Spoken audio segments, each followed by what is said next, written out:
رسول اللہ صلی اللہ علیہ وآلہ وسلم نے فرمایا، بندے کی آزمائش اس کے دین کے حساب سے ہوتی ہے۔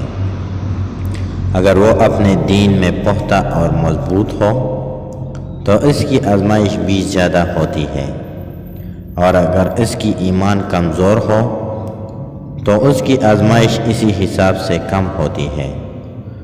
بندے پر مسلسل آزمائشیں آتی رہتی ہیں، حتیٰ کہ وہ اسے ایسا پاک کر دیتی ہیں کہ وہ زمین پر چل پھر رہا ہوتا ہے اور اس کے ذمے کوئی گناہ نہیں ہوتا۔ ابن ماجہ 40-23۔